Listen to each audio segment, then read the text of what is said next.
bienvenue donc aujourd'hui soir parmi. J'aimerais aussi vous offrir des salutations de vos bien-aimés frères de Demboku.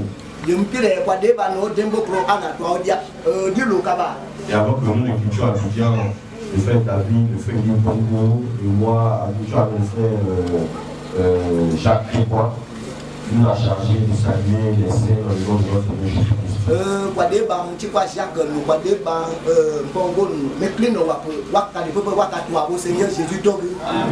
Amen. Vous avez reçu salutation? Amen. Amen. Frère, nous voulons seulement être reconnaissants de voir ce que Dieu est en train de faire aujourd'hui. Bon, les gens savent toujours ce que Dieu a déjà fait. Et ils pensent savoir ce que Dieu va faire. Mais ce que Dieu est en train de faire, malheureusement, beaucoup de personnes passent à côté. Mais quand tu vois ce que Dieu fait aujourd'hui, tu vois seulement la grâce de Dieu. Et j'aimerais, si vous voulez bien, montrer la grâce que nous avons ce matin. Que nous allons dans Actes chapitre 22. Tout ce que Dieu fait, c'est pour un but. Amen. Amen. Dans Actes chapitre 22, nous allons à partir du verset 17. C'est le témoignage de Paul. De retour à Jérusalem. Comme je priais dans le temple, je fus ravi en extase. Et je vis le Seigneur qui me disait. C'est le Seigneur qui lui disait. Hâte-toi et sors promptement de Jérusalem. Parce qu'ils ne recevront pas ton témoignage. Frère, c'est quand même curieux. Dieu dit à Paul, sors promptement. Hâte-toi de sortir. Parce que même si tu prêches, ils n'écouteront pas. Ça ne servira à rien. Donc sors que Jérusalem. Frère, nous comprenons que lorsque Dieu envoie des serviteurs vers nous, c'est que nous avons trouvé grâce aux yeux de Dieu. C'est-à-dire que Amen. Et Dieu, verset 21. Alors il me dit, va, je t'enverrai au loin vers les nations. Voici à Jérusalem, Paul veut prêcher. Mais le Seigneur, pas un ange, pas une malade, le Seigneur lui dit, sors promptement. Ils n'écouteront pas le témoignage. Sors. Je t'enverrai plutôt vers les nations, elles écouteront. Amen.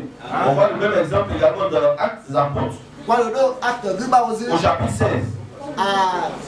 Nous sommes partis du verset 6. Ayant été empêchés par le Saint-Esprit d'annoncer la parole de l'Asie, ils traversaient la Phrygie et le pays de Galatie. Arrivés près de la Mysie, ils se disposaient à entrer en Bithynie. Mais l'Esprit de Jésus ne leur permit pas. Ils franchirent alors la Mysie et descendit à Troie. Pendant la nuit, Paul eut une vision. Un Macédonien lui a paru et lui fit cette prière. Passe en Macédoine. Secours-nous. Après cette vision de Paul, nous cherchâmes aussitôt à rentrer en Macédoine. Concluons que le Seigneur nous appelait à y annoncer la bonne nouvelle. Alléluia. Frère, lorsqu'il n'y a pas d'enfant de Dieu, il n'y a pas d'enfant de la promesse, frère, quelque part, Dieu n'envoie pas ses enfants, ses serviteurs, jamais. Mais quand ces enfants sont quelque part, même si c'est loin, même si vous montez les montagnes, même s'il faut descendre les montagnes, à cause de ces enfants, Dieu envoie ses serviteurs. Nous voyons que Dieu nous a fait grâce. Le dernier exemple, nous sommes dans Actes chapitre 18. Pour montrer que nous trouvons grâce aux yeux de Dieu, voilà ce que Dieu fait. Verset 9. Le Seigneur dit à Paul, en vision pendant la nuit, ne crains point, mais parle, et ne te tais point. Mais on peut se poser la question, mais pourquoi Paul doit parler? La réponse dit après, car je suis avec toi, et personne ne mettra la main sur toi pour te faire du mal. Pourquoi parler? Parle, car j'ai un peuple nombreux dans cette ville. Frère, quand nous lisons ce passage, quand nous voyons que Dieu envoie ses serviteurs, nous pouvons comprendre, nous, que c'est parce que nous faisons partie du pont de Dieu que Dieu envoie ses serviteurs au Dieu. Amen. Parce que quand Dieu envoie quelqu'un, frère, la personne ne va parler d'elle-même. La personne ne parle pas de sa famille. La personne ne parle pas de sa connaissance. Mais la Bible nous dit dans Jean chapitre 3, le verset 34, que celui que Dieu envoie, il lui donne aussi les paroles de Dieu. Donc ce matin, soyons attentifs. Si le frère a quitté Kinshasa pour venir jusqu'à Guémon, seulement pour nous voulons regarder son habit, comment regarder son apparence.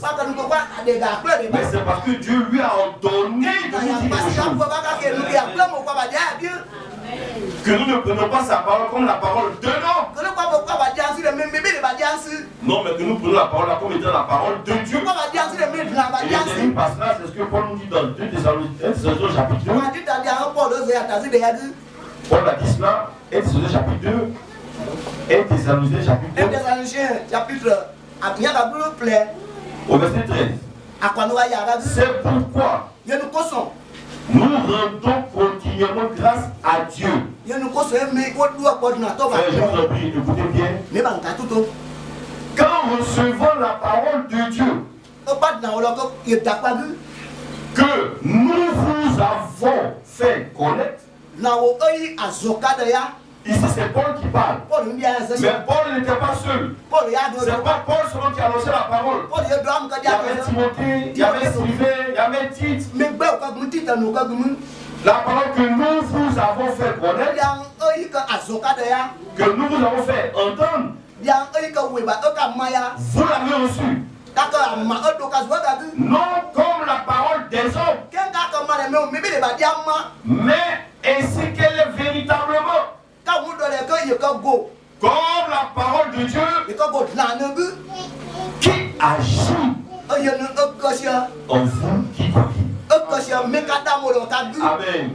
Quand la parole de Dieu a porté, quand tu prends ça comme étant non la parole des hommes mais la parole de Dieu, quand tu l'entends, quand tu la reçois, quand tu crois, alors la parole agit. Elle fait ce pourquoi Dieu l'a envoyé. Que Dieu nous bénisse. Soyez attentifs, je vous en prie. Amen. On va faire David Kompola de l'église de Limeti à Kinshasa.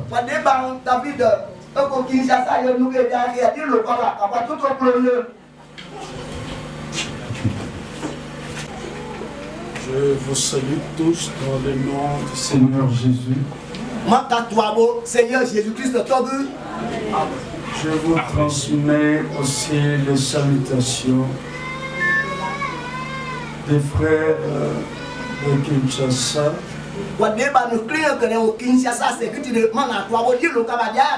De Kananga en RDC.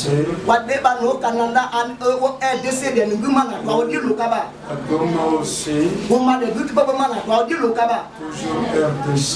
RDC de Goma toi du lokaba. Adisini de Goma toi du lokaba. Rwanda c'est Goma toi du lokaba. Ensuite la capitale de Rwanda qui est Kigali. Kigali de la capitale de Tingana de Kamara toi du lokaba. De Rwanda aussi la capitale de l'Angola. L'Angola capitale de Rwanda mana toi du lokaba. Toutes ces salutations dans le nom du Seigneur Jésus. Je suis heureux d'être parmi vous. Oui, il y a plusieurs assemblées. Frère Samandé, il y a d'autres frères dans le ministère. Frère Samandé, que Dieu les bénisse. Parce que nous ne pouvons pas aller partout. Mais Dieu a ses serviteurs partout où il y a ses enfants. Il y a ceux qu'il doit appeler parce qu'il appelle. Il nous a appelés. Il vous a appelé. Mais il y a encore d'autres qui l'appellent. Comme nous trouvons écrit dans Actes au chapitre 2. Nous trouvons là écrit ceci. Quand Simon-Pierre, le jour de la Pentecôte, il avait prêché l'évangile selon l'ordre du Seigneur. Aller à toutes les nations, prêcher la bonne nouvelle. La bonne nouvelle du salut à tous, là où je vous envoie. Mais il leur a dit commencez par Jérusalem. Simon-Pierre a prêché l'évangile de Dieu, l'évangile de Jésus-Christ. Le jour de la Pentecôte. Mais pourquoi prêcher l'évangile? C'est le message du salut de Dieu. Remarquez dans 2 Thessaloniciens, au chapitre 2. Ma voix est un peu enrouée, mais je crois que... En Yakuba, vous comprenez mieux. L'essentiel que je parle de manière que le frère Samandé puisse écouter, et ceux qui peuvent écouter aussi en français. Donc,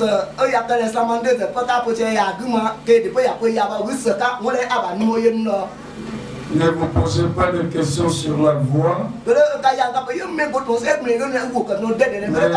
soyez attentifs à la parole. Dans 2 Thessaloniciens, au chapitre 2, nous trouvons au verset 13 et 14. Il est écrit pour nous, frères bien-aimés du Seigneur, nous devons à votre sujet rendre grâce à Dieu, rendre continuellement grâce à Dieu, parce que Dieu vous a choisi dès le commencement pour le salut. Si vous avez choisi dès le commencement pour le salut, il doit vous faire entendre aussi son message du salut. Dieu vous a choisi dès le commencement pour le salut par la sanctification de l'esprit et par la foi en la vérité. Maintenant le verset 14. C'est à quoi il vous a appelé. C'est Dieu qui vous a appelé, qui nous a appelés. Mais comment il l'a fait? Dieu vous a appelé par l'évangile.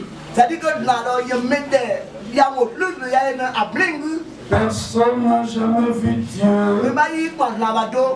Mais Dieu a fait écrire son message de salut dans cette Bible. Dans ce livre. Et quand on prêche ce qui est écrit, c'est Dieu qui parle au travers de sa parole. Et celui qui écoute ce que Dieu dit, c'est Dieu qui l'appelle par l'évangile que nous écoutons. Donc quand nous écoutons l'évangile, c'est Dieu qui appelle ceux qui doivent être appelés. Et ceux qu'il a déjà appelés, il continue à leur parler. Remarquez, dans Acte 2, c'était là où a commencé à être annoncé l'évangile de Jésus-Christ à partir de l'ordre du Seigneur. Allez par toutes les nations, prêchez la bonne nouvelle. Mais en prêchant la bonne nouvelle, c'est le Seigneur Dieu qui appelle des hommes et des femmes pour leur parler par sa parole, pour qu'ils entendent ce que Dieu lui-même a à leur dire. La Bible est la parole de Dieu. Dieu a utilisé des hommes. Il leur a parlé. Et ces hommes-là ont écrit ce que Dieu leur avait dit. C'est pour cela la parole de Dieu est la vérité. Depuis que Dieu avait parlé à Moïse, nous n'étions pas là. Nos arrière-grands-parents n'étaient pas là. Mais il a fait écrire à Moïse des choses qui sont confirmées jusqu'aujourd'hui comme étant la vérité. Par exemple, dans Genèse 3, il a dit, tu es poussière. Tu rentreras dans la poussière où tu as été pris. Quand il a dit ça à l'homme, Adam, Moïse n'était pas là. Dieu choisit, il prend qui il veut. Quand il avait fait tomber le déluge sur toute la terre, Moïse n'était pas là, mais Noé était là. La femme de Noé était là. Les enfants de Noé étaient là. Dieu n'a utilisé ni Noé ni ses fils pour écrire le témoignage de ce qu'ils avaient vu lorsqu'il y avait le déluge.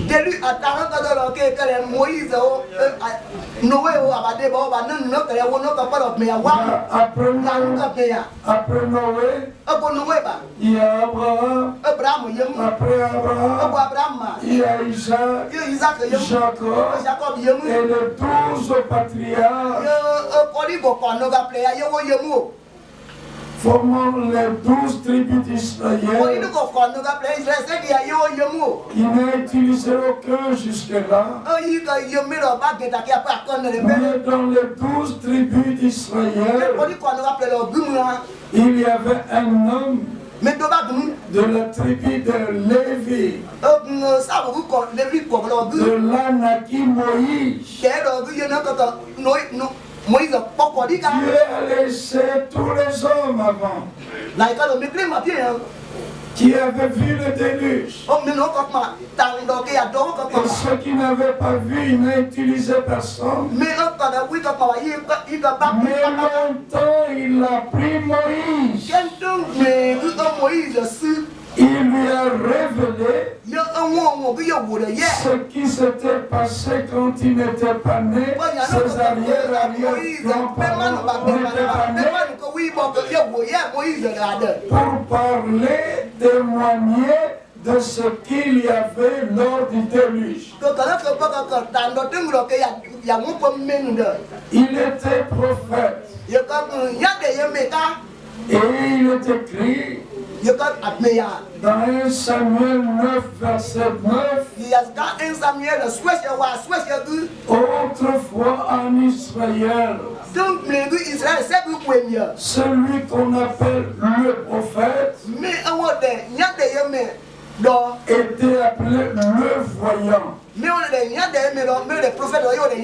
Dieu est témoin de tout. Il a été aussi témoin de tout avant même que le temps ne commence. Tout ce qu'il a vu qui devait arriver au jardin d'Éden et qui était arrivé au déluge et qui était arrivé, il prend Moïse qui vient longtemps après, il lui montre en vision les choses qui étaient passées en ce temps-là. Et Moïse n'a fait qu'écrire. Qu'est-ce qui s'est passé au temps du déluge? Qu'est-ce qui s'est passé au temps où il y avait le premier homme Adam? Et il lui a dit d'écrire au sujet d'Éden ce qu'il avait dit à Adam. Et Dieu ne change pas sa parole. Il dit à Moïse d'écrire ce qu'il avait dit à Adam. Exactement ce qu'il avait dit à Adam. À l'homme, tu es poussière, tu retourneras dans la poussière. En ce temps-là, c'était la vérité. Jusqu'à notre temps, c'est confirmé comme étant la vérité. Mais qu'est-ce qui était la vérité? Par la parole de Moïse, par la parole d'Adam, par lui-même, mais la parole de Dieu. C'est pourquoi quand nous lisons dans Jean 17, verset 17, Père, sanctifie-les par ta vérité. Ta parole est la vérité. Dieu finit par confirmer que sa parole est la vérité. Comme le frère Thierry a fait allusion à 1 Thessaloniciens 2, le verset 13. Toute écriture est inspirée de Dieu. Ce que Paul a dit en ce temps-là n'était pas seulement confirmer la vérité avec les Thessaloniciens, mais jusqu'à ce jour à tous à ceux qui Dieu parle. Quand ils reçoivent ça, comme la parole de Dieu, la vérité sera confirmée que la parole de Dieu va agir en eux qui croient. Aujourd'hui même, ce qui est en train d'être annoncé, si vous vérifiez que c'est la parole de Dieu, si Dieu vous fait discerner que c'est sa parole, pas de la tête, mais du cœur, si vous croyez, ça sera encore vérité. Cette parole de Dieu va agir en vous qui croyez. Il avait dit à Moïse d'écrire dans Genèse 8. Qu'est-ce qu'il lui a fait écrire? Tant que le ciel et la terre subsisteront. Vous pouvez lire ça dans Genèse, au chapitre 8. Nous trouvons écrit au verset Genèse 8.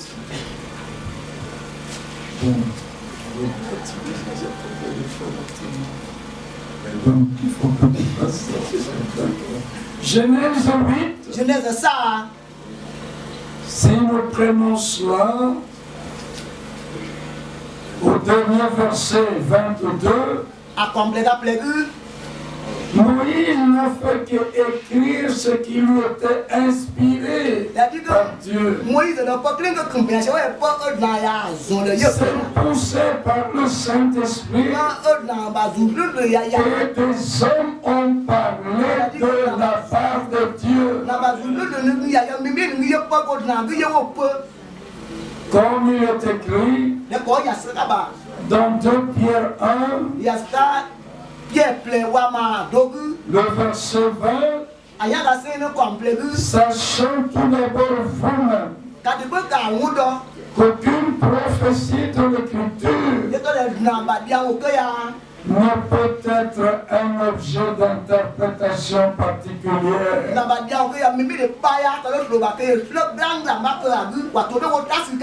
Car ce n'est pas par une volonté d'homme que tout ce qui a été annoncé d'avance comme prophétie a été annoncé. Ce n'est pas par la volonté de Moïse que ce qui a été écrit, qui est poussière, tu retourneras dans la poussière, a été écrit. Ce n'est pas par la volonté d'Habakkuk, d'Ésaïe, de Jérémie le prophète, ou tout autre prophète, mais il est écrit, ce n'est pas par une volonté d'homme qu'une prophétie a jamais été apportée, mais que c'est poussé par le Saint-Esprit que des hommes ont parlé de la part de Dieu.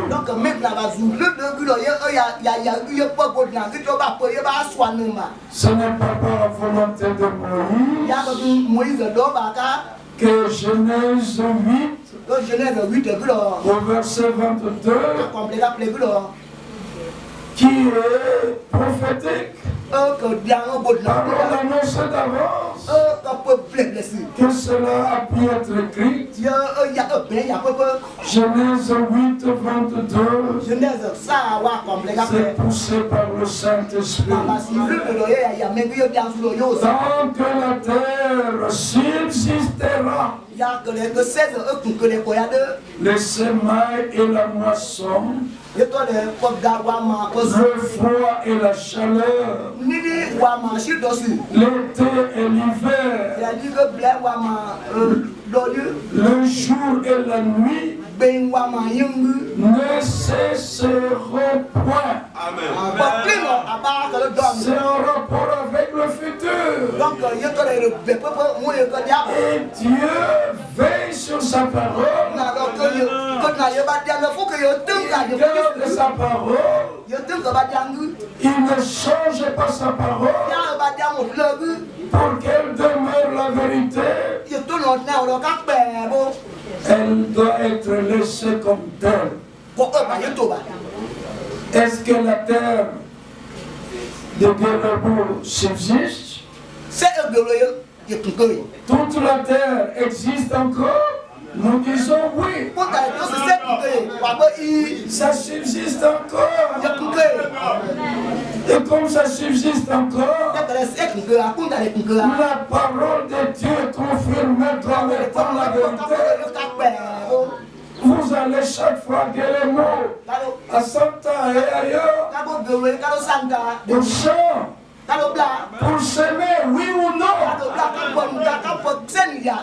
Mais faisons cela.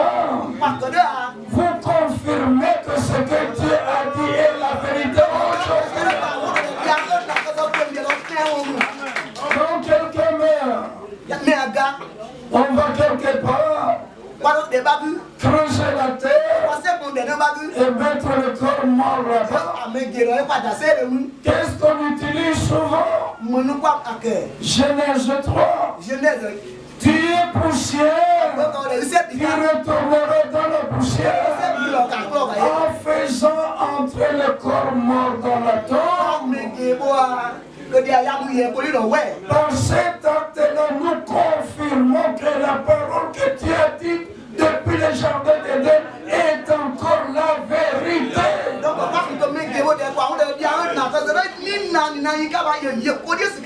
Comprenons aussi par ces exemples plusieurs choses que Dieu a dites à l'avance. Du moment que celui qui a dit cela, aujourd'hui encore ça demeure la vérité.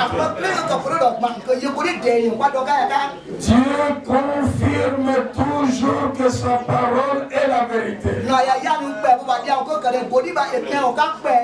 Même s'il y a des incrédules, mais il y a aussi des croyants. Dieu confirmera que sa parole est la vérité. Il a dit, il y a des choses qui devraient arriver dans notre temps. Les événements modernes sont rendus clairs par la parole de la prophétie. Nous retournons dans la parole de la prophétie. Nous voyons que ce qu'il a dit à l'avance, aujourd'hui ça arrive. Le Psaume 33. Le Psaume 33, verset 8 à 9. C'est ce qu'on avait retenu, yada yada, c'est 33. Le verset 8 à 9. Que toute la terre craigne le Seigneur. Même ici, que l'on craigne le Seigneur, parce que c'est toujours la terre. Que tous les habitants du monde, et de que les mots de Santa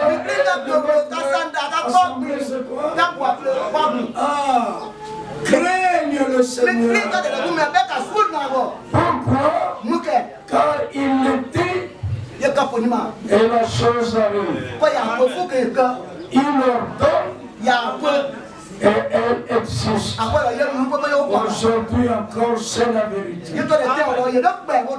Tant que la terre subsistera, le semail et la moisson, vous allez semer, vous allez récolter, mais quand on sème, quand on récolte, on confirme que ce que Dieu avait dit là est toujours la vérité. Le ciel et la terre passeront, mais les paroles du Seigneur ne passeront pas. Il y a le jour et il y a la nuit. Est-ce que ça cesse? Ça ne cesse pas. Même le jour et la nuit confirment que la parole de Dieu est la vérité. Il n'y a pas moyen de cesser ça. Ici on a la saison de pluie. Il y a aussi la saison sèche. Ça ne cesse pas. Mais nous avons prié que le Seigneur nous aide dans cette saison de pluie, que nous arrivions vers vous pour faire entendre sa parole qui est la vérité, qui nous fasse encore grâce pour que nous puissions tenir la réunion comme il faut et que la gloire lui revienne.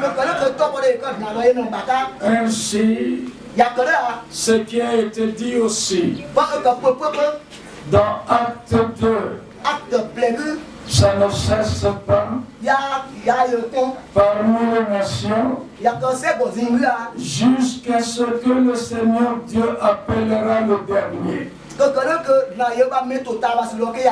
Parce que par son évangile, il avait commencé à appeler Simon Pierre, le jour de la Pentecôte, sur ordre du Seigneur, à Jérusalem, il avait prêché la bonne nouvelle, le message du salut.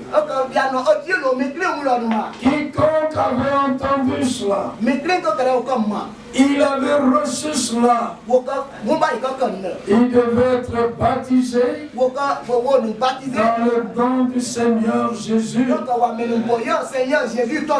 Dans Acte 2, quand il a prêché,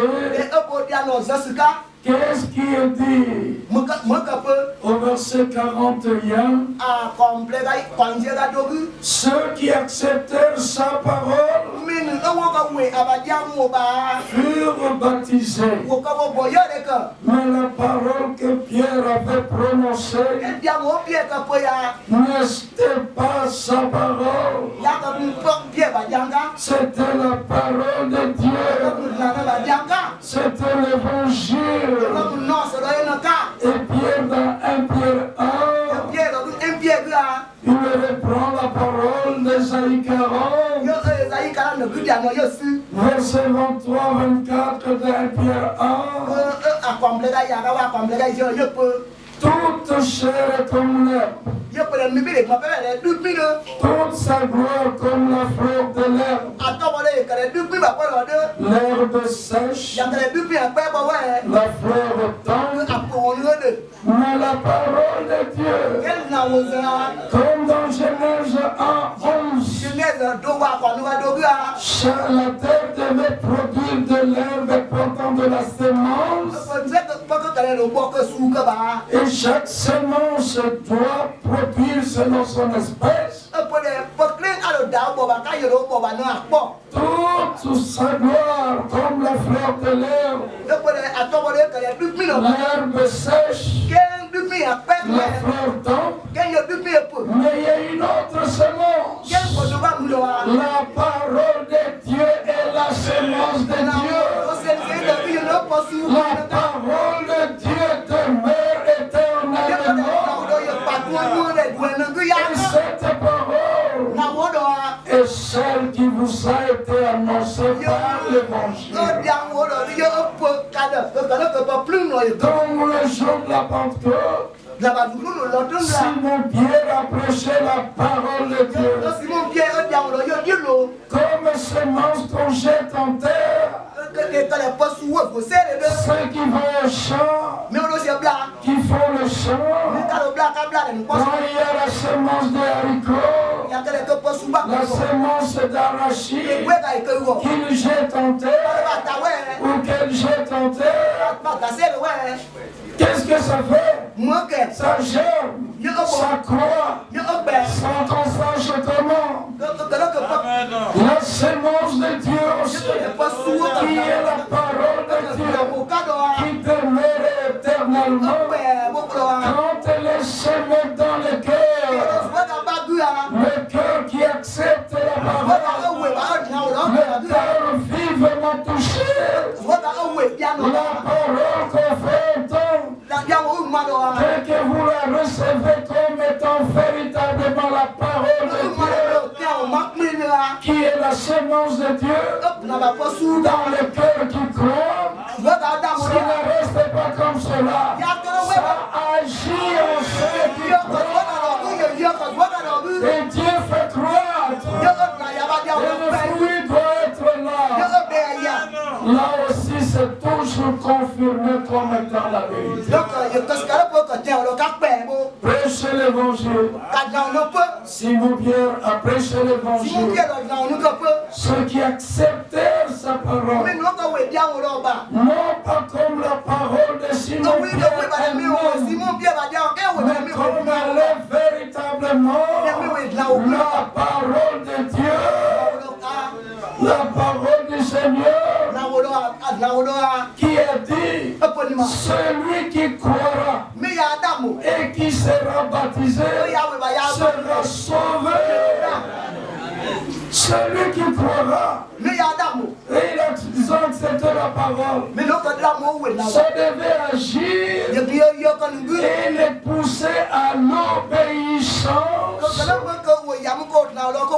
aller dans les eaux du baptême pour le salut de leur âme. C'est comme cela il est écrit dans Acte 2, au verset 32, verset 37. Après avoir entendu ce discours, ils eurent le cœur vivement touché pour que la parole qui est la semence de Dieu puisse agir. 1 Thessaloniciens 2 ne dit pas la parole qui agit dans la tête de vous. Non, qui l'avait entendu. Mais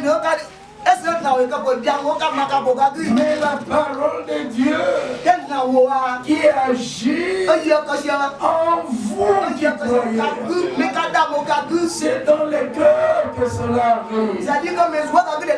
Le cœur est vivement touché.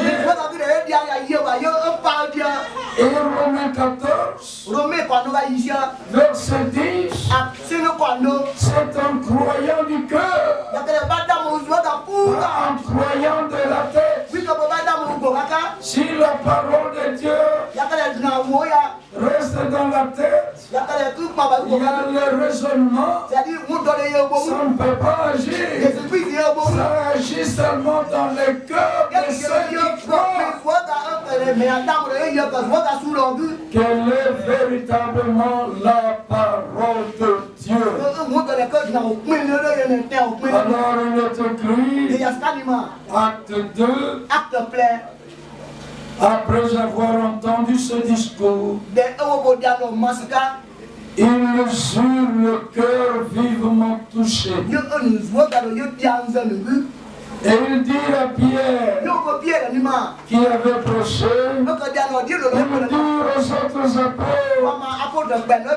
qui étaient là, oh mes frères, que ferons-nous?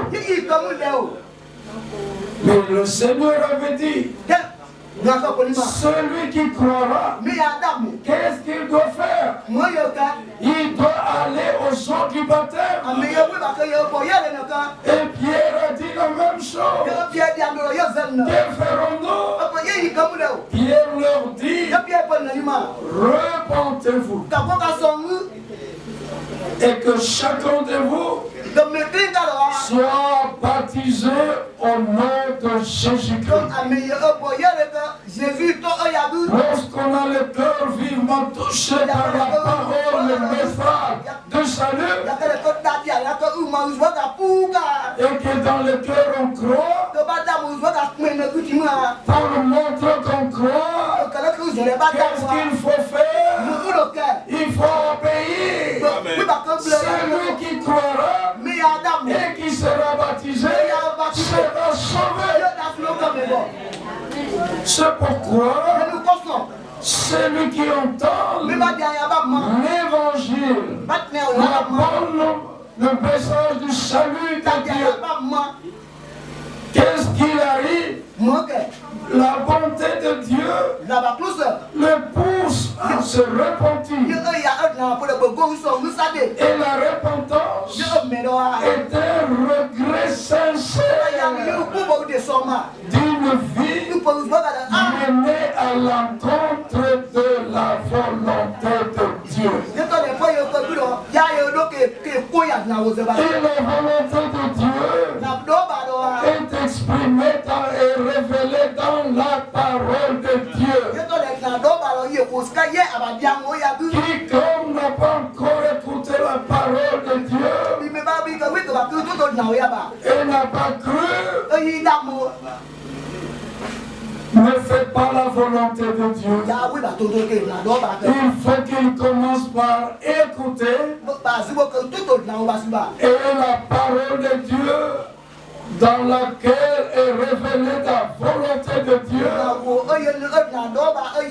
Le cœur vivement touché, il se rend compte qu'avant, il était comme endormi. Il voyait qu'il est venu dans le monde. Il voit les autres qui étaient venus avant. Il se demande, mais il n'y a rien de mal. Je ne vole pas, je ne fume pas, je ne prends pas la femme d'un autre, mais je ne vole pas, je n'ai rien fait de mal. Mes frères et sœurs, voici, ma mère m'a conçu dans l'iniquité. Ma mère m'a enfanté dans le péché. Cette parole est confirmée aussi comme étant la vérité. Tous les hommes ont péché et sont privés de la gloire de Dieu. Il n'y a qu'un seul moyen. C'est le moyen de la rédemption qui est en Jésus-Christ. Tous par la naissance, nous étions vendus au péché. Livrés à cette heure, il nous a trompés. 1 Jean 5, verset 18-19, le monde entier est sous la puissance du malin. Et le malin, c'est le diable et Satan. Lui aussi, il a sa volonté. Mais il met tout le monde entier. Il a triomphé de tous. Tous ceux qui naissent dans ce monde, en naissant dans le monde, vaincus par Satan, sous la puissance de Satan, mais ils doivent arriver à entendre qu'il y a la puissance de Dieu qui est plus que la puissance de Satan, parce que Dieu est le tout-puissant. Ils doivent être appelés des ténèbres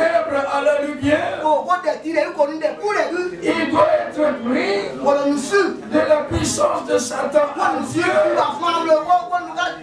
mais par l'homme lui-même, il n'y a pas la capacité. Frères et sœurs, Dieu ne tiendra pas les hommes responsables parce qu'ils sont nés dans le péché, dans ce monde, conçus dans l'iniquité. Mais Dieu rendra les hommes responsables du fait qu'après être nés dans le péché, par l'évangile, Dieu leur montre comment échapper à la puissance de Satan.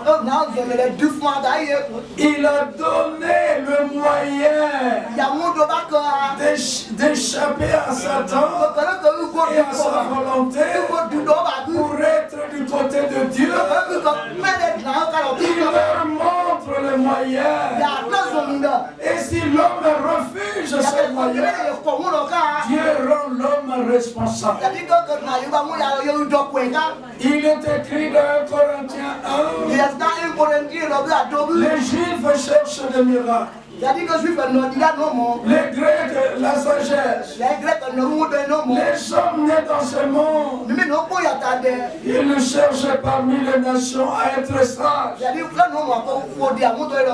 Mais Paul dit nous prêchons Jésus-Christ crucifié.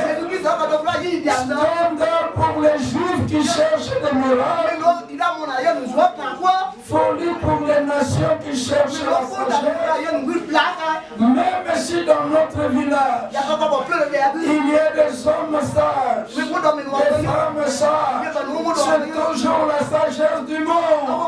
Mais la sagesse du monde est folie devant Dieu. Mais la sagesse de Dieu est folie parmi les hommes.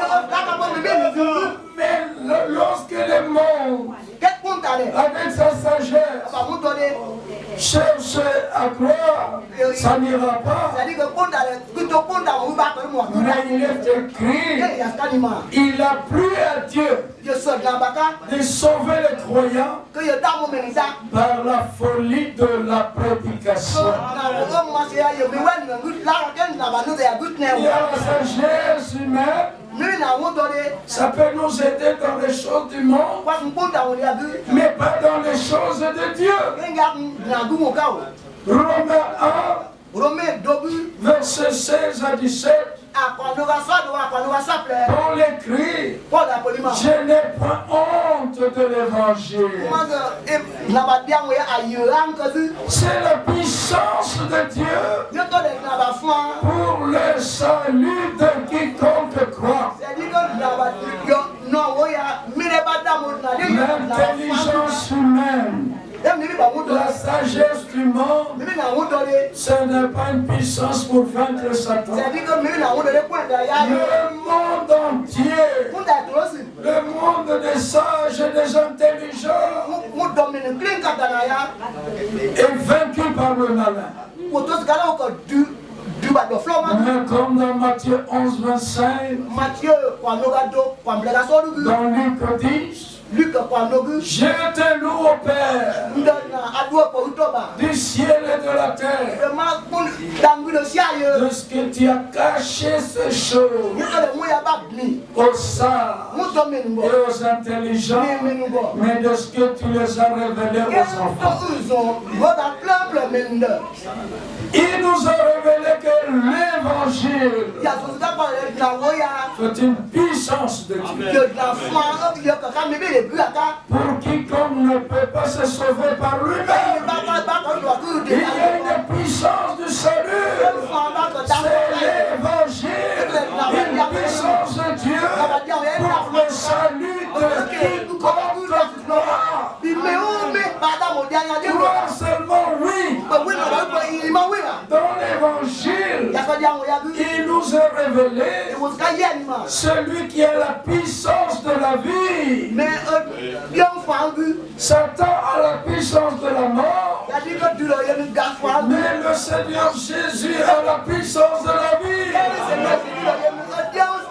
Et la puissance de la vie a triomphé fait de la puissance du malheur.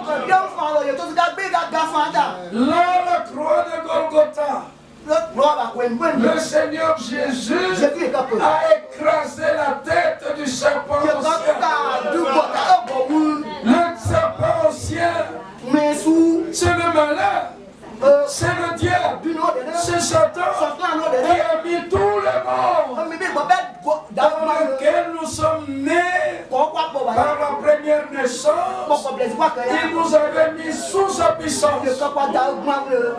Le Seigneur sur le chemin de Damas, il a dit à Paul, je t'enverrai loin vers les nations. Dans Acte 26, Paul dit, le Seigneur m'a dit,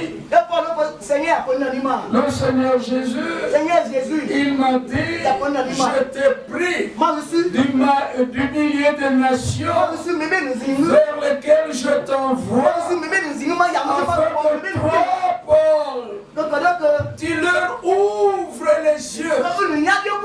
Mais quelle puissance il avait pour ouvrir les yeux. Ce n'était pas les yeux naturels, c'était les yeux spirituels. Il faut une puissance spirituelle. L'évangile, c'est une puissance de Dieu pour le salut de quiconque croit. La vraie prédication de l'évangile est une puissance pour ouvrir les yeux de ceux qui ne voient pas. Elle est une puissance pour faire passer des ténèbres de la puissance de Satan et Dieu, de faire passer de la mort à la vie, parce qu'il y a un qui a la puissance. Alléluia. Là, la croix de Golgotha, Jésus-Christ s'est écrié, tout est accompli. Mais qu'est-ce qui s'est passé là? Une grande bataille. Mesurer deux puissances. Là, la croix. Colossiens 2, depuis le verset 13. Il est dit à la croix, qu'est-ce qui s'est passé? Le Seigneur Jésus a pris les actes dont les ordonnances nous condamnaient. Il a pris ça. Qu'est-ce qu'il a fait? Il n'a pas froissé ça et jeté. Sinon l'ennemi va prendre pour accuser à Dieu qui est le juge. Mais il a pris l'acte où étaient écrites tous les ordonnances qui nous condamnaient. Il a déchiré ça. Il a cloué ça à la croix. Et il s'est tourné vers le malin, Satan, le diable. Et toutes ces puissances. Il a triomphé. Parce que lui, il est le tout puissant. Alléluia. Après sa résurrection, il est toujours le tout puissant. Dans Apocalypse 1, verset 16-17, il a tenu Jean dans l'île de Patmos. Il dit ne crains point. Je suis le premier et le dernier. Dans l'Ancien Testament, c'est Dieu le Seigneur qui était le premier et le dernier. Dans le Nouveau Testament, Jésus-Christ, il dit à Jean, je suis le premier et le dernier. En d'autres termes, celui qu'on appelait dans l'Ancien Testament le premier et le dernier, il est né à Bethléem. C'est lui le Seigneur. Mais dans la Nouvelle Alliance, son nom c'est le Seigneur Jésus-Christ. Quand il est dit être baptisé dans le nom, au nom du Père, du Fils et du Saint-Esprit. Mais le nom de Dieu n'est pas Père. Mais Dieu est Père. Parce qu'il a beaucoup de fils et de filles. Mais son nom avec Israël, son nom d'alliance était Yahvé. D'autres disent Jéhovah. Mais voici la révélation. Yahvé, Jéhovah de l'Ancien Testament. Et le Seigneur Jésus-Christ dans le Nouveau Testament. C'est le nom de l'alliance. La nouvelle alliance de Dieu par le sang de Jésus-Christ. C'est pourquoi Pierre 3 dit le baptême et l'engagement d'une bonne conscience envers Dieu qui a fait alliance avec nous dans le nom du Seigneur Jésus-Christ. C'est un engagement. Celui qui croit, après avoir eu le cœur vivement touché, que ferons-nous? Répondez-vous. Allez dans les eaux du baptême. Obéissez. Faites l'engagement avec Dieu qui vous a sauvé en Jésus-Christ. Faites l'alliance avec lui pour être avec lui. Et quand il a fait l'alliance avec Israël par le moyen de sang, des taureaux et des boucs, dans cette alliance-là, du sang de l'agneau naturel, Dieu a pris leur entière responsabilité de la sortie du pays d'Égypte jusque dans le pays promis, avec l'alliance dans le nom du Seigneur Jésus-Christ, par ce sang qui a été donné comme prix pour nous racheter. Le Seigneur Dieu a pris l'entière responsabilité de tous ces rachetés. Depuis qu'il nous fait quitter le monde du péché de l'incrédulité, jusqu'à la fin, il a pris l'entière responsabilité. Le trône de la grâce là, Jésus-Christ est l'agneau de Dieu. Son sang est sur le trône de la grâce. L'alliance avec Dieu a été conclue à la croix de Golgotha. Sachons-le, quand nous avons un besoin, il a pris l'entière responsabilité. Et tout est possible à celui qui croit. Celui qui croit, la puissance de sorcier, la puissance du malheur ne peut rien parce que nous avons le Tout-Puissant. Il a dit à Jean, ne crains point, ne craignons rien, même les sorciers, même les difficultés, ne craignons rien. Nous avons celui qui a tout pouvoir. Il dit à Jean, ne crains point. Je suis le premier, le dernier. J'étais mort, oui, mais je suis vivant. Je suis revenu à la vie. Alléluia. Et je suis vivant au siècle des siècles. La question de la mort, j'ai les clés de la mort. Si la mort ferme, moi j'ai les clés pour vous. Mais d'ailleurs, j'ai déjà ouvert tout ce qui était dans l'Ancien Testament. Qui avait cru, comme Abraham, comme Job. Job pouvait dire, je sais que mon Rédempteur est vivant. Mais il avait seulement entendu parler. Il n'avait pas vu. Il dit, je sais, nous aussi nous savons que Jésus-Christ est vainqueur. Nous savons qu'il est le Tout-Puissant. Mais nous l'aimons sans l'avoir vu. Nous croyons en lui sans le voir encore. Heureux ceux qui croient sans avoir vu.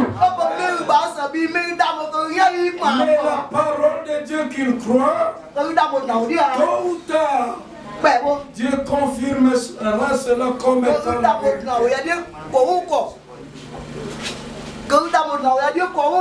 Nous passerons de la foi à la vue. Job a dit, je sais que mon Rédempteur est vivant. Mais en tant qu'homme, selon son intelligence, il dit, mais si un arbre meurt, il a de l'espérance.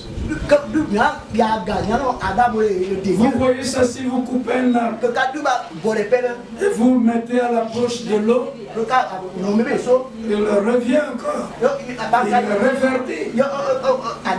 Job aussi a vu ça. Si l'arbre meurt, mais il y a l'espérance. Il verra encore ses racines, ses feuilles. Mais l'homme, quand il meurt, c'est terminé. Là, il n'avait pas la révélation. Il ne pouvait pas savoir ce qu'il y avait dans le plan de Dieu. Mais lorsque Dieu lui a révélé, il y a la puissance qui donne la vie. Le Rédempteur viendra. Là, il pouvait dire, je sais que mon Rédempteur est vivant. Mais Job, où est-il? Je le crois en moi. La foi est une ferme assurance des choses qu'on espère. Une démonstration de celles qu'on ne voit pas. Il dit, je sais, il est vivant. C'est celui-là qui a dit à Jean, ne crains point, j'étais mort, mais voici je suis vivant. Les clés de la mort, j'ai senti.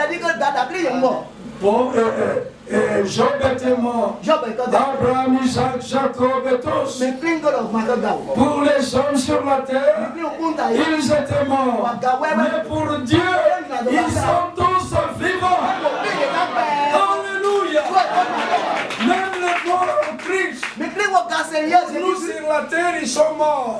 Mais pour Dieu, ils sont vivants. Et pour démontrer cela, dans Matthieu 27, depuis le verset 51, là la croix, lorsque le Seigneur cria d'une voix forte, il poussa un grand cri, il rendit l'esprit. Le voile du temple se déchira de haut jusqu'à plusieurs corps des saints qui étaient morts. Abraham, Isaac, Jacob, Job et les autres ressuscitèrent et apparurent dans la ville un grand nombre de personnes. Cela montre que pour Dieu ils étaient tous vivants. Mais si nous ne les voyons pas, nous croyons.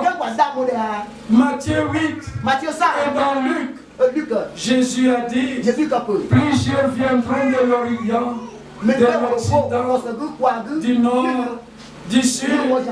Ils s'asseront à table avec Abraham, Isaac, Jacob et tous les prophètes. Mais comment nous allons nous asseoir avec eux s'ils sont toujours morts? Pour Dieu, ils sont vivants. Mais pour nous, ils sont morts. Mais nous marchons par la foi jusqu'à ce que le Seigneur Jésus va revenir. Et nous confirmerons 1 Corinthiens 15 est aussi la vérité.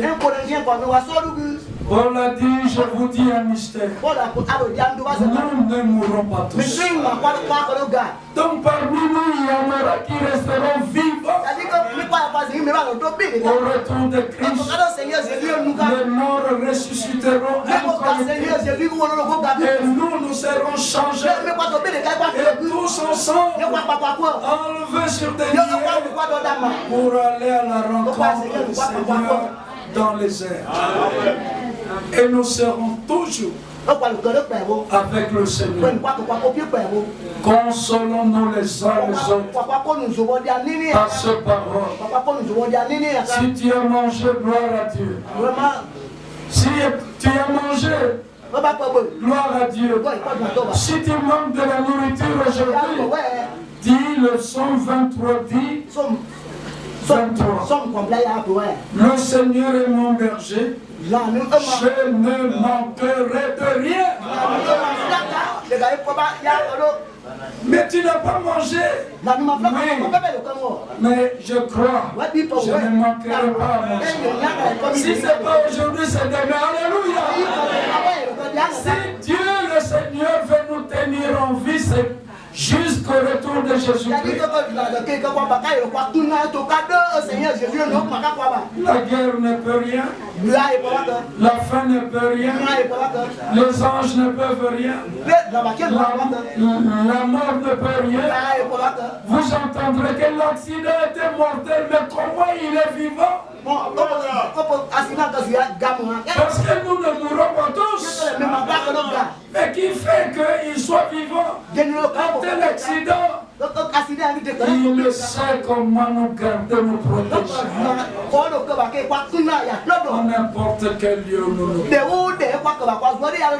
Ainsi pour aller à la fin, répentez-vous, leur a-t-il dit, et que chacun de vous soit baptisé dans le nom de Jésus-Christ à cause du pardon de vos péchés.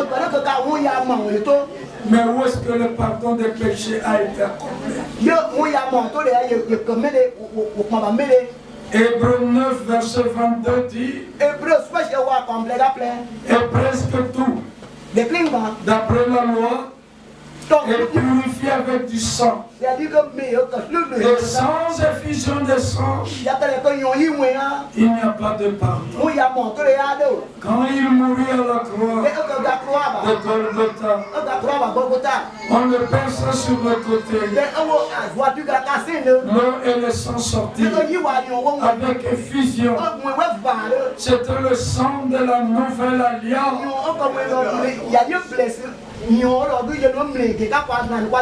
C'était pour le pardon des péchés. Repentez-vous, regrettez sincèrement la vie, menez à l'encontre de la volonté de Dieu. Mais il y a eu un qui était venu, c'est Jésus-Christ. Il a dit dans Hébreux 10, depuis le verset 3-4, comme le sang des taureaux et des boucs ne pouvant pas ôter le péché, Christ en entrant dans le monde,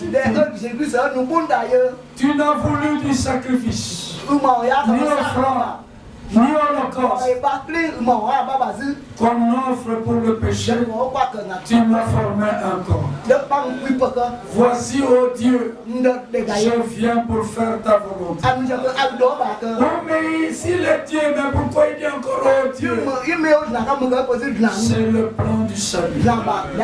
Comme au jardin d'Éden, la chute dans le péché, c'est lorsque le Seigneur Dieu a pris l'homme qu'il avait créé, il l'avait mis dans un corps de chair et de sang. Il y a eu la chute dans le péché. Mais quand il était dans le corps spirituel, il n'avait pas de chute. Mais dans le corps de chair et de sang, il est tombé dans le péché. Le premier Adam. Et Romains 5 dit, à partir de là, tous les hommes ont péché. Mais Dieu a pourvu le moyen. Hébreux 2, depuis le verset 14. Ainsi donc, comme les enfants participent au sang et à la chair, lui le Seigneur y a également participé. Mais le Seigneur de l'Ancien Testament. Mais c'était le Dieu invisible sous la forme visible d'un ange, par exemple. Parce qu'il était là sous la forme d'un ange. Quand on voyait l'ange, on disait le Seigneur est là. Quand on disait le Seigneur, c'était le Dieu invisible qui était visible sous la forme d'un ange. Mais au mont Golgotha, c'était le Dieu invisible sous la forme visible d'un homme. Et cet homme, c'est le Seigneur Jésus-Christ. C'est lui qui a vu Jésus-Christ, a vu le Dieu invisible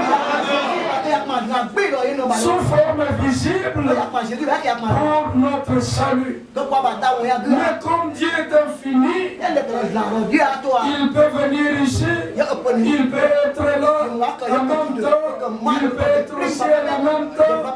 Tout cela, c'était pour accomplir son plan. Dieu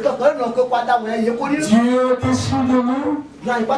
C'est pourquoi nous prions par notre Père qui est sur la terre. Notre Père qui est au ciel.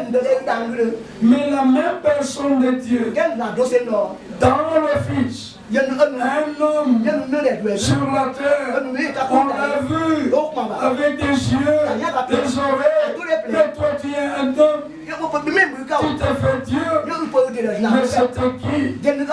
Colossiens 2, verset 9, en lui Christ habita dans un corps, pas une partie de la divinité, mais toute la plénitude de la divinité.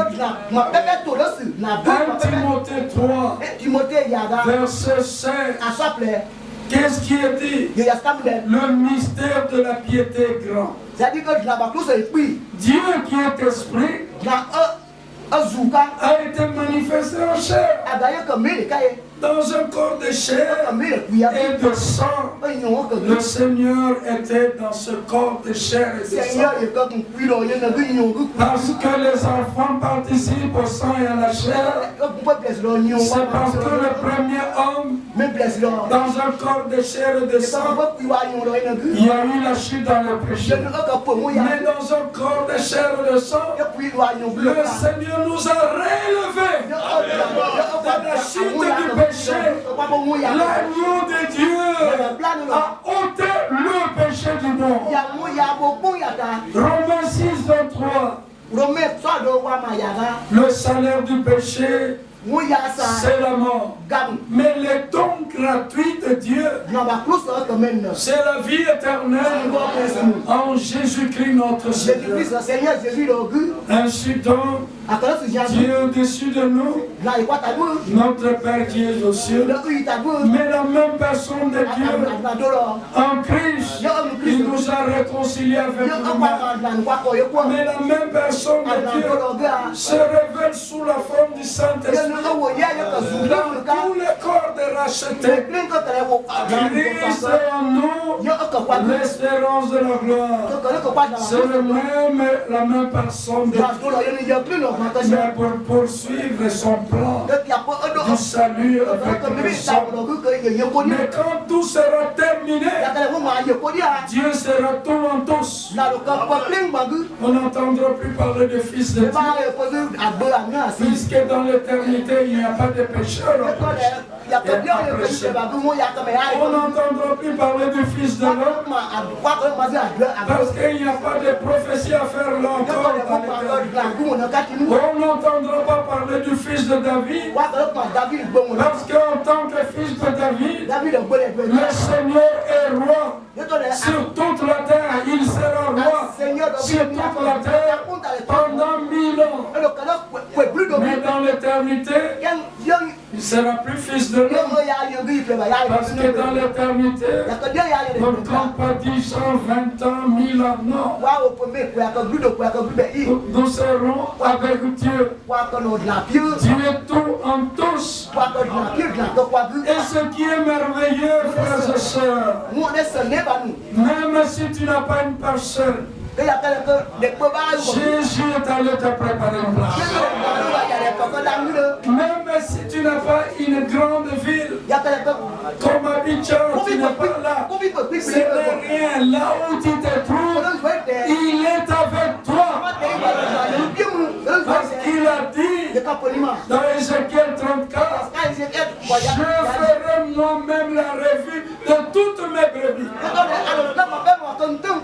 Même si tu ne connais pas l'anglais, ni le français, il a dit prêcher à toutes les nations, à toutes langues, même à Yacouba, alléluia, prêcher le message du salut. Celui qui croira et qui sera baptisé sera sauvé.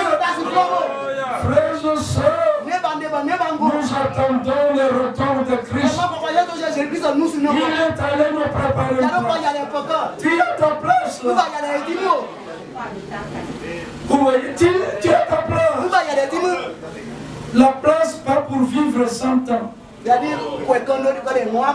pour vivre éternellement. Ici, même si tu as une grande maison, est-ce que tu peux vivre 100 ans? Même si tu vis 100 ans, mais 150 maintenant, je ne prends pas longtemps.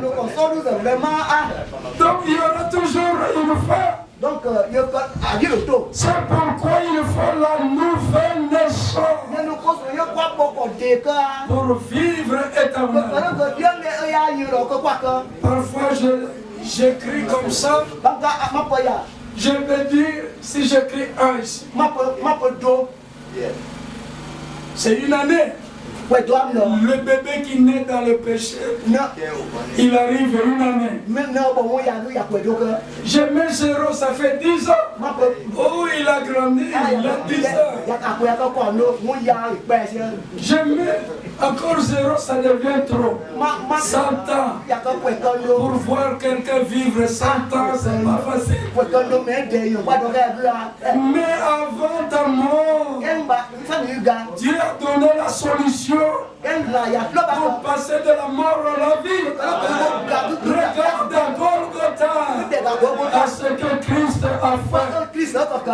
Mais si tu voulais vivre 100 ans, mais ça aura toujours une fin. Si je mets même 1000 ans, tant qu'on écrit, il y aura toujours quelque chose à ajouter. On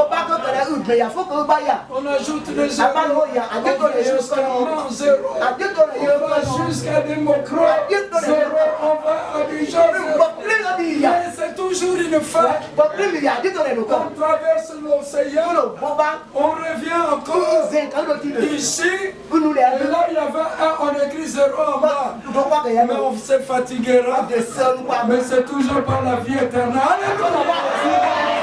Alléluia! Gloire soit rendue à nous qui ne pouvions pas vivre beaucoup, mais gratuitement, sans rien payer. Lui à la croix, il a dit tout est payé, tout est accompli. Il nous a donné la vie éternelle. Vous savez, dans Philippiens 3, nous sommes appelés citoyens des cieux. Pour le moment, citoyen de la Côte d'Ivoire, vous avez des cartes d'identité, d'accord. Mais au retour de Christ, on laisse toute la carte d'identité. Notre cité est dans les cieux. Nous nous attendons aussi comme sauveur le Seigneur Jésus-Christ qui transformera le corps de notre humiliation. Même si vous avez 80 ans, 70 ans, il est transformé, devenu jeune. Alléluia. Parce que ce corps a une promesse. Et les promesses de Dieu sont infaillibles. Ce corps corruptible doit revêtir l'incorruptibilité. Parce que Dieu notre Père, Romains 1:23, l'appelle le Dieu incorruptible. Dieu notre Père 1 Pierre 1, 22, 23. Sa semence est incorruptible. Le Dieu incorruptible, il nous a engendrés par sa semence incorruptible, qui est sa parole vivante et permanente. Mais dans le corps corruptible, comme nous sommes là, nous sommes enfants de Dieu. De quel Dieu? Le Dieu incorruptible qui nous a engendrés par sa semence incorruptible. Qu'est-ce qui reste? C'est que ce corps corruptible puisse revêtir l'incorruptibilité. Alléluia! Ça sera complet. Le Dieu incorruptible, par sa semence incorruptible, engendre des enfants, mais ils sont là dans le corps incorruptible. Il faut que ce corps mortel revête l'immortalité. Alléluia! Le Dieu sans l'immortel, il nous a donné cette immortalité, c'est-à-dire nous ne mourrons point.